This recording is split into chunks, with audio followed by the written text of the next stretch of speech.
fork? Okay, let's try this again. Welcome to Forking Off, the podcast for people who said no to just following orders, where we explore the very personal decisions behind leaving federal service, whether by choice or by force. Every departure has a story, and we're here to share them. Hi, and welcome to this episode of Forking Off. I'm Jill Fields. And I'm Philip Fields.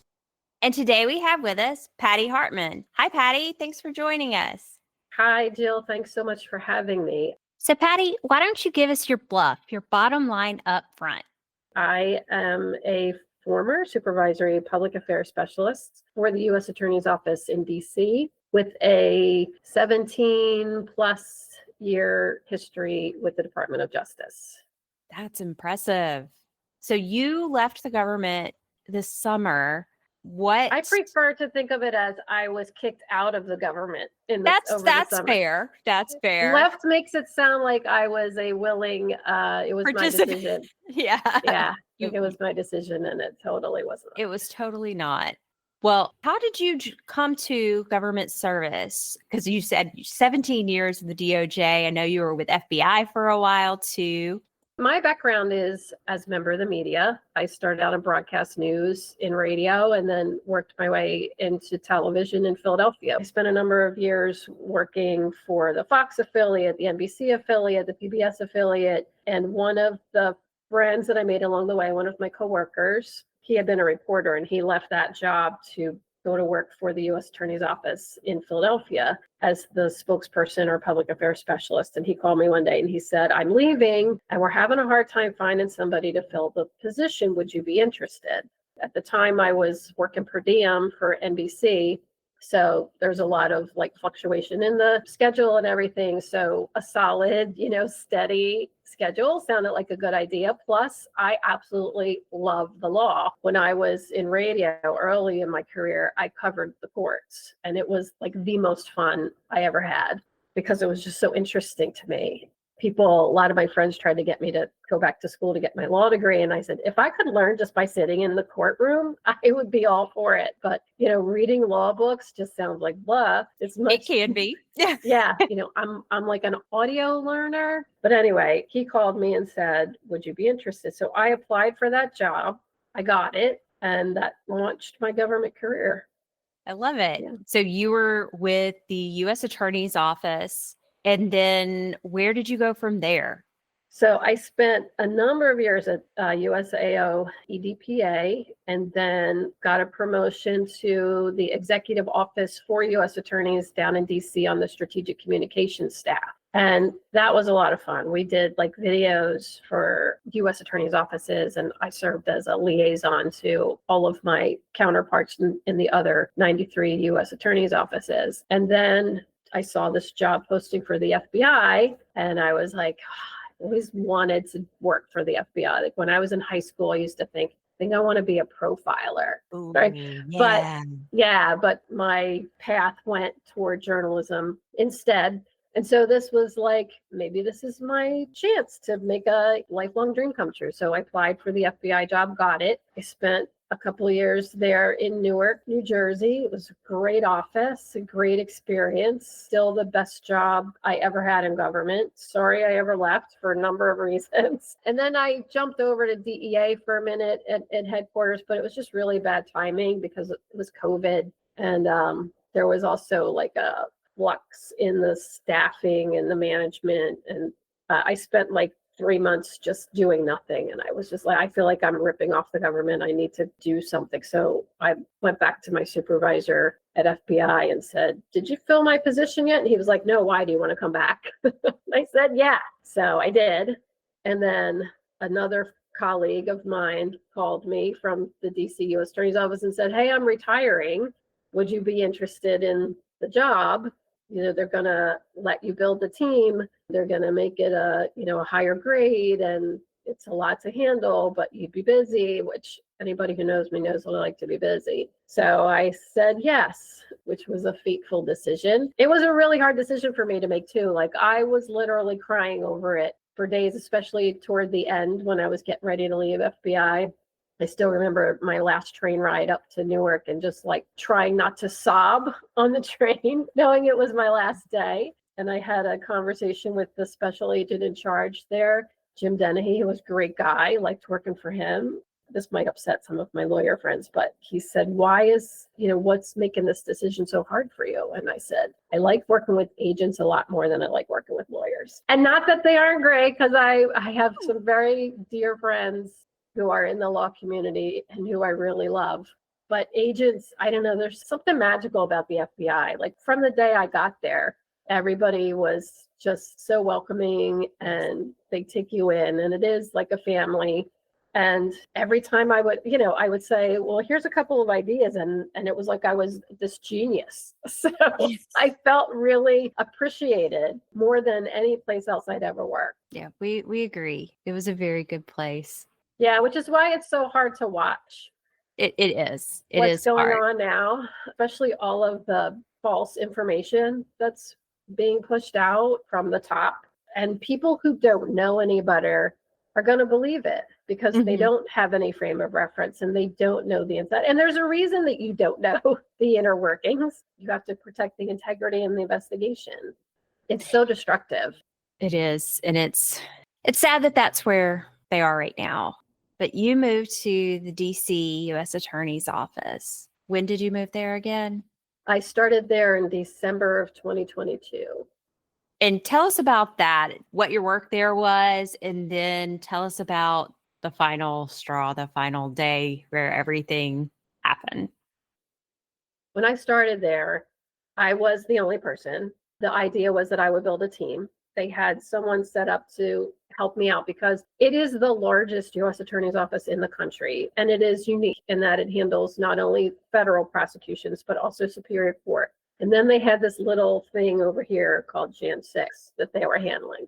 So all of those cases came through this office. And that's a lot for one person to handle in public affairs, press releases, media inquiries, tracking what was happening in court, then writing whatever needed to be written, whether it's, remarks or talking points. Everything in dealing with the media that came to that office came through me. So for about 6 months, I was doing that by myself with some help, people that had been there, but it wasn't their job. It was kind of like a, collateral duty for them. And it was a lot. I was very busy, which again, I'm sure you were. There was a lot. Yeah, I like being busy, but it was really busy. So I handled all press releases for January 6th in federal court. I had some help with Superior Court until I made my first hire. Came from another U.S. Attorney's office. And once he came on board, I already knew that I was going to put January 6th on his plate. That was going to be his portfolio so that I could concentrate on federal court, Superior Court until I got people hired for those portfolios as well. So I oversaw all of that still. I still handled like most of the media inquiries. I slowly brought him into the loop to start handling those media inquiries, but by and large, that was still my job.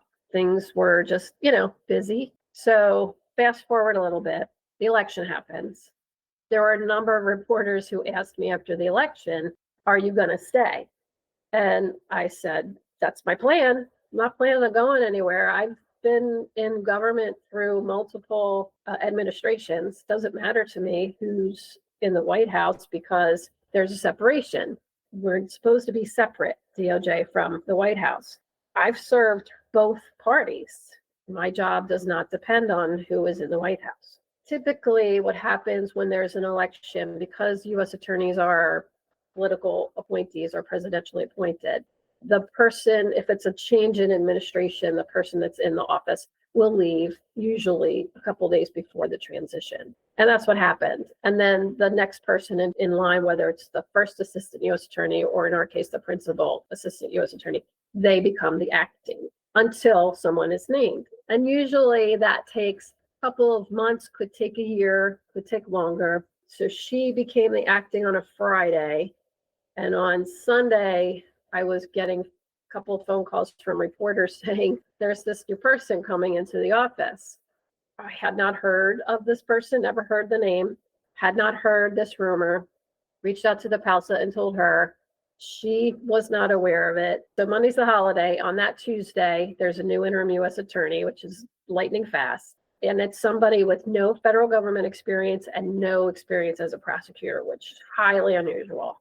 I meet this person for the first time on Tuesday, early afternoon, to try to figure out, like, do you want us to announce? Usually we would announce a new U.S. attorney, whether it's acting or interim, so that the media, as well as the public, knows who's running the office. It's called transparency. And so I had a brief, like maybe 4-minute conversation with this person. Should we announce it via press release? And I got, no. I don't want to get ahead of any announcement from the White House. And then later had another very brief conversation along the same lines. We're getting hit with media inquiries. Can we just confirm your title? No. I don't want to get ahead of anything.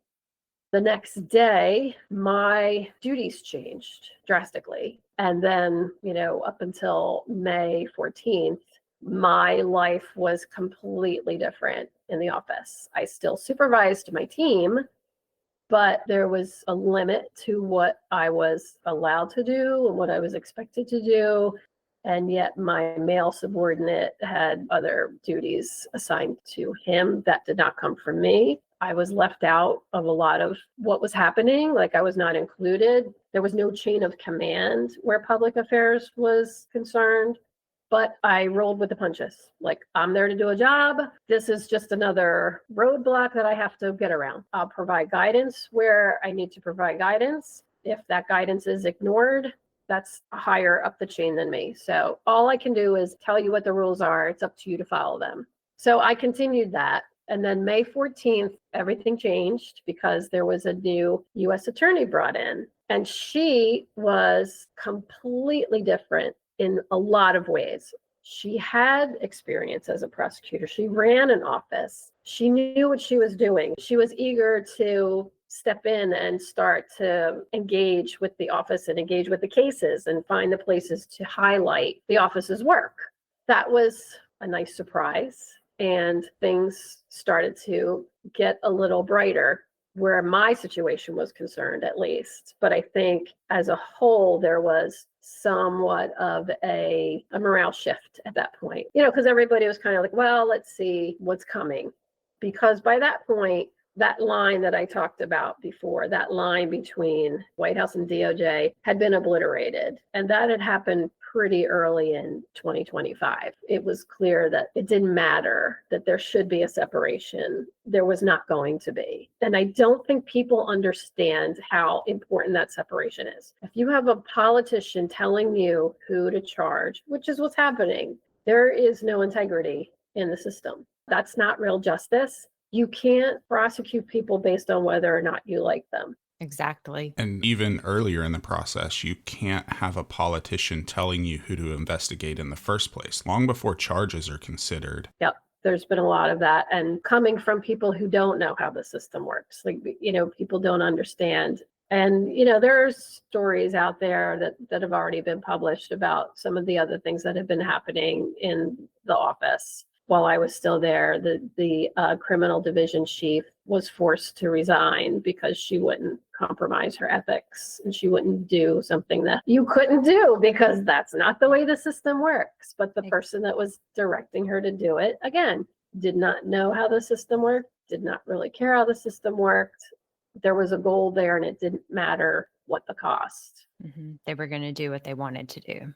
They were going to do what they wanted to do. And that's what's happening. And I think if there's a way to educate the public without beating them over the head, like here's law 101, right? Or legal process 101 or criminal justice, whatever it is, that you can just walk people through. Okay, there's a complaint that comes in. Someone calls in and says, I think there's something highly irregular going on here, or I think this person is doing something illegal. And then a trained investigator looks into that and looks to see whether, is it possible? Is it worth following up on? If they find something that looks like, yeah, there could be some wrongdoing going on here, then they'll dig a little bit deeper.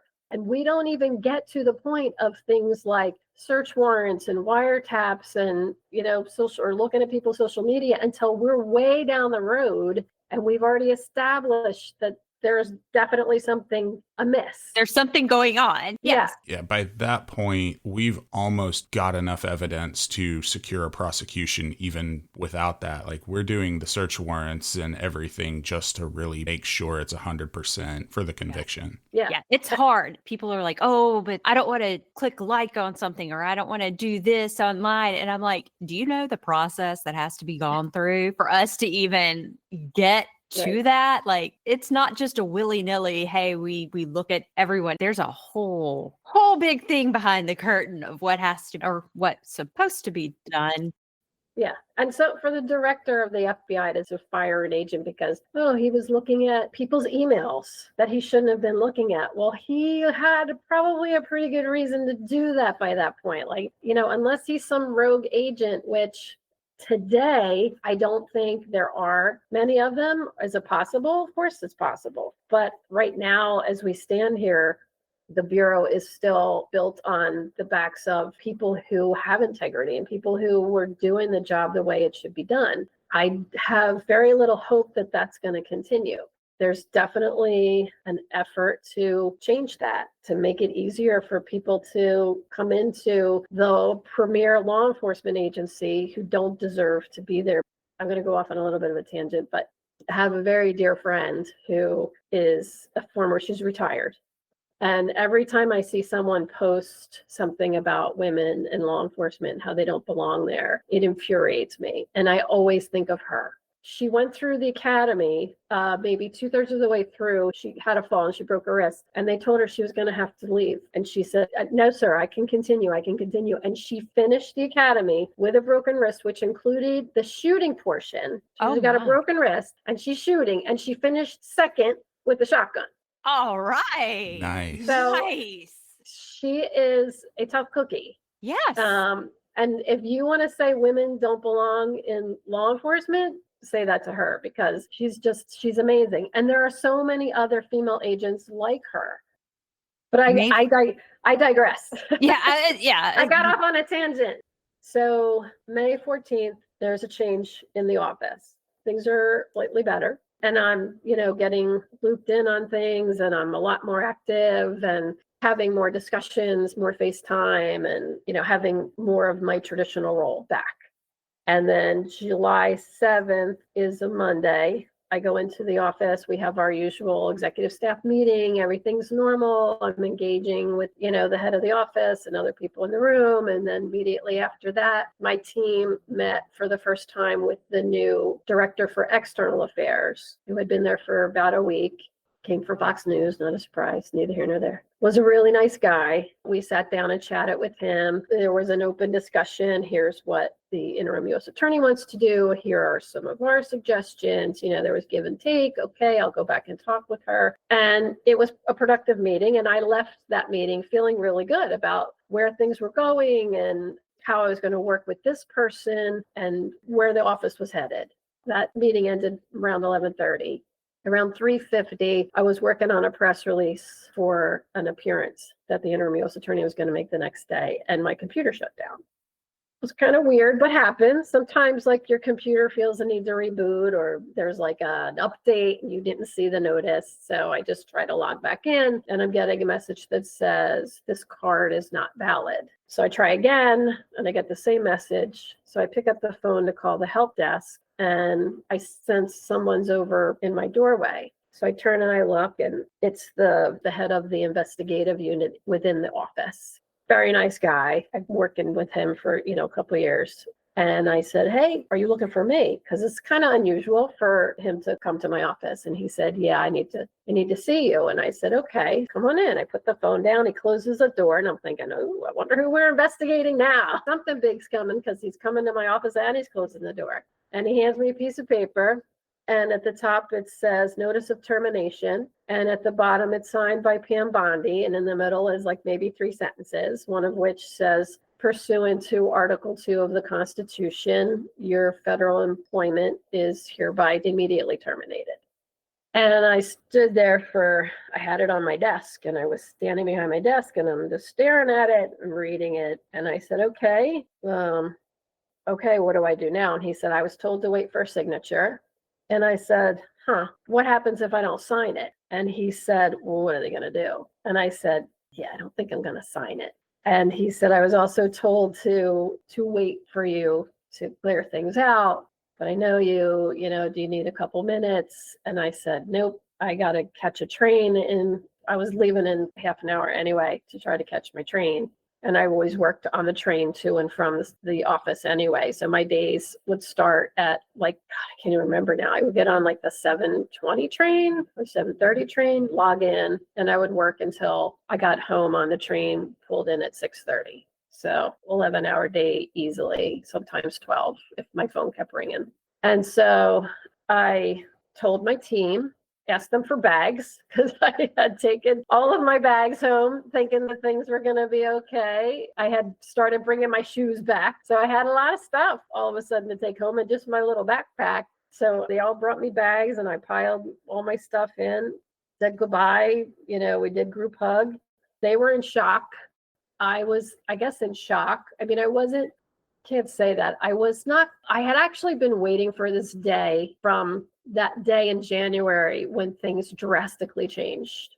I figured that my days were numbered, but then things had turned around and everything seemed to be getting sort of normal. I've heard other people have similar experiences, and it's almost a different level of cruelty to do that to someone. It's one thing if you target somebody when you come into an office because they did their job, which is basically why I was fired, because I put out press releases about January 6th. That's my assumption and my theory, because all of my performance reviews were outstanding. And I had no issues with the new interim U.S. attorney. There was nothing that I did that was insubordinate. I was not scolded by my new supervisor. She didn't ever bring me in and say, you better shape up or we're going to ship you out. This all came out of the blue. And it was signed by the AG. Signed by the AG. But I think my theory is that there is a stack of letters signed by Pam Bondi that are sitting on a desk over in the main justice in the office of the so-called weaponization czar, which is not even a real thing. And that this person is making these decisions based on his own vendettas and his vendettas on behalf of someone else, which is why everyone that's been targeted, most of the people that have been targeted in DOJ, definitely in the U.S. Attorney's Office, were people that touched January 6th. 3 of my colleagues, 3 assistant U.S. attorneys, had been fired a week and 4 days before me. And I suspect that I was supposed to be in that group, but I was on vacation that day. And then I was out the following week because it was 4th of July week and I had vacation scheduled. And so the 7th was the first day that I was back in the office since those firings. Yeah, it wasn't like it was signed by my supervisor. It was not signed by the head of the office. It was signed by someone who would not know me if she fell over me, has no idea what my work ethic is or what my work product is. I know there are a lot of people out there that think, big deal. Imagine if you walked into work one day. There's a new boss who walks in and he goes, hey, I know you've been doing this job this way for the last, 18 years, 17 years. And I know that everybody else before me has said okay with it and that this is the way the job is supposed to be done. But I don't like that. So you're fired. You didn't do anything wrong except do your job. And just out of the blue, someone's going to come and completely upend your life. Yeah, you talked about the cruelty of it. And that's something that I don't think people realize either. I had been with the FBI for 13 years. And I don't think I know anybody who was ever on the spot fired without any warning. Yep. The sort of coordination that has to take place for somebody in the IT department to make your computer shut off at the same time that somebody walks up to your desk, that doesn't just happen because somebody pushed a button. That is a coordinated effort to psychologically attack you. And that's something that, I've never seen before. Occasionally people get walked out for something that they had done, but that was usually that was a long time coming type situation. Yeah, I was going to say that you saw it. Yes. like, and in between you have discussions with that person. They meet with their supervisor, and then there's another step where, if it gets to that level, they get put on a work improvement plan.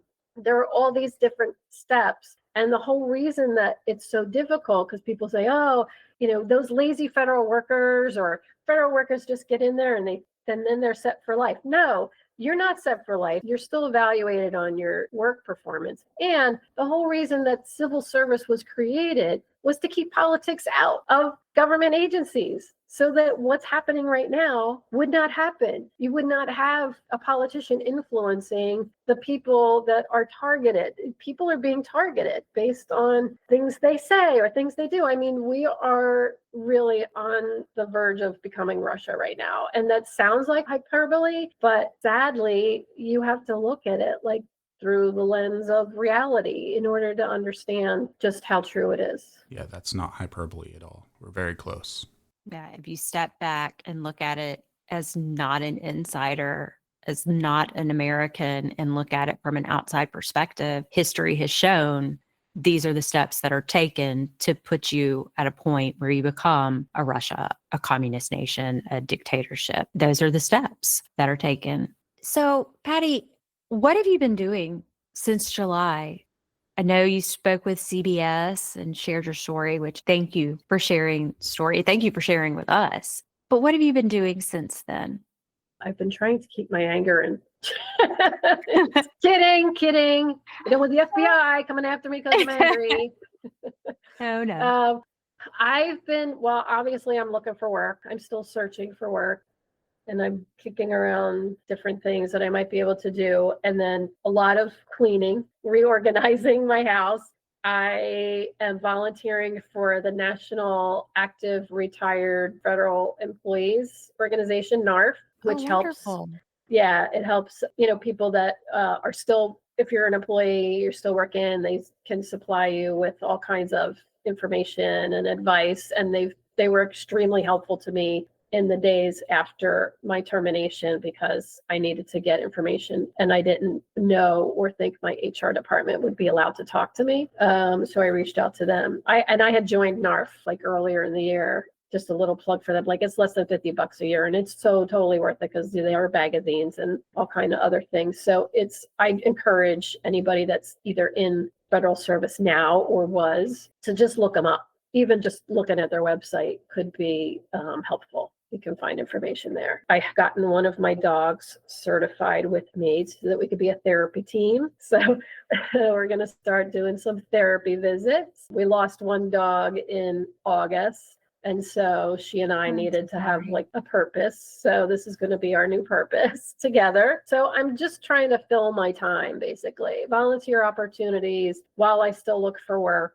and staying on top of what's happening, because I think it's so important for people to realize and just not go through this period in our history with blinders on. One of my favorite quotes is, if you don't speak up against injustice, then you side with the oppressor.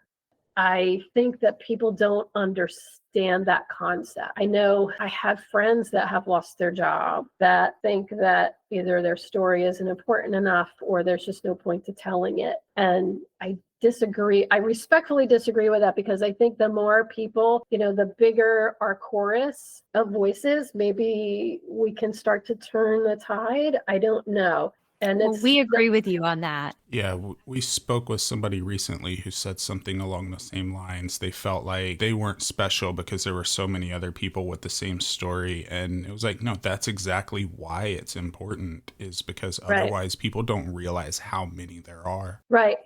I mean, and you see the stats, right? People can see the stats, but the numbers probably seem small, and you also don't see the ripple effect. Like, we're not going out to dinner as much. We're not buying anything that's not essential, that we don't need. So the economy is being impacted by all of this. I'm collecting unemployment. I'm sure there are tons more people as well who are. So that system is being impacted. And not to mention what's going to happen when you actually do need somebody at IRS or Social Security to pick up the phone or answer your questions. And there's nobody there because they've gotten rid of so many people that they can't keep up with the volume of requests.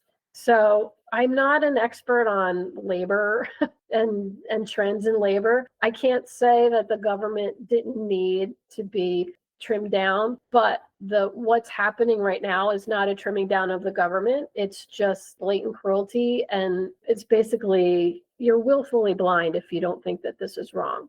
And maybe you just don't care because it's not affecting you yet or not impacting you yet, but it will. It absolutely will. Well, my last question for you, Patty, is would you go back? So it's funny, my job got posted about a month ago and I applied. Good for you. Good. I did. I applied and I got the requisite, you have been deemed eligible, but you have not been referred to the hiring manager.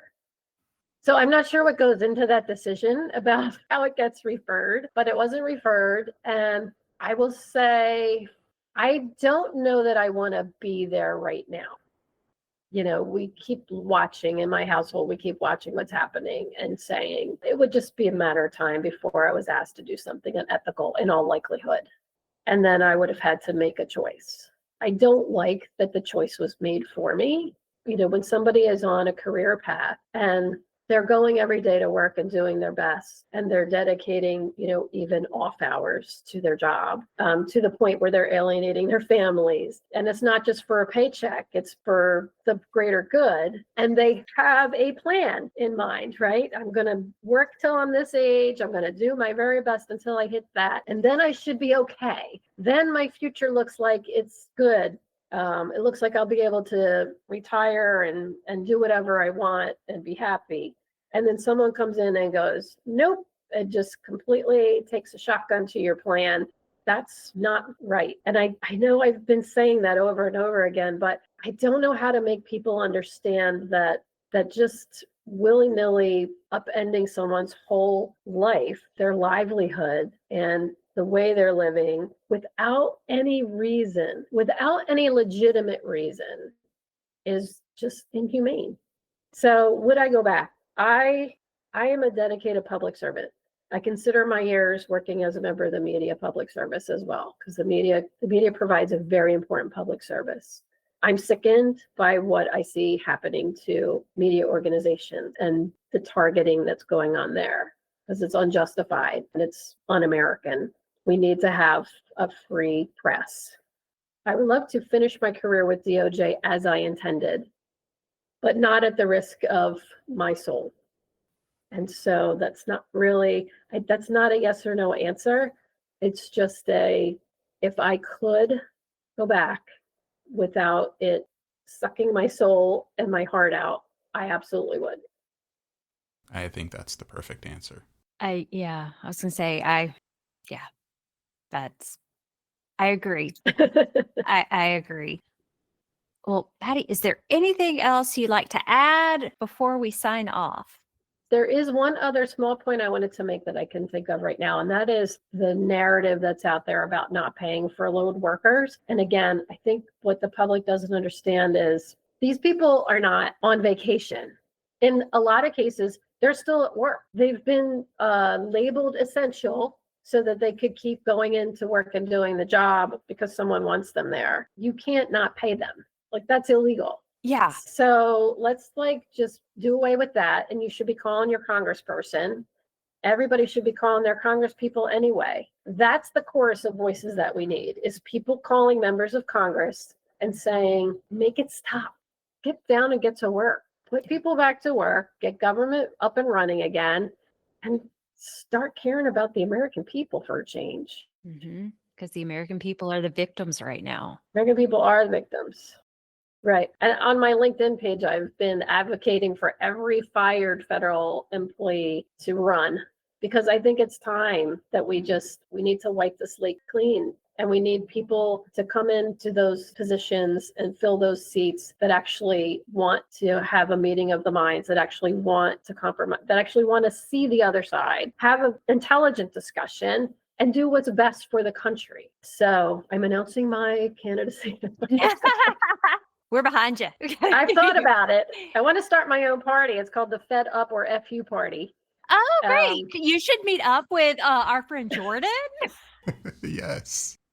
All right. Well, Patty, thank you so much for joining us today. We have really enjoyed talking with you, and it's always great to talk to another former FBI and DOJ person. So thank you so much. I really appreciate you guys, taking an interest, not only in my story, but in everyone else's story too, because it's so important. I know what you want to do is make a record, and that's really important as well. Our history is at risk right now. Platforms like this are just going to be so critical to maintaining the truth going forward. Yeah. Well, thank you. And thank you for forking off with us. Absolutely. It was fun forking off. Thanks for tuning in to this episode of Forking Off. To our listeners still in government, remember, your integrity is worth more than your TSP. Leaving doesn't mean giving up on public service. It just means finding new ways to serve. Until next time, Keep your ethics, keep your dignity. and we'll keep telling these stories. If you're a former Fed with a story to tell, or you're wrestling with your own ethical crossroads, reach out to us at info@forkingoff.com. Today's episode was created, produced, and edited by Jill and Philip Fields. Special thanks to Patty Hartman. You can find more information about this episode at forkingoff.com. Follow us on Instagram, TikTok, Blue Sky, Mastodon, LinkedIn, or wherever you get your podcasts.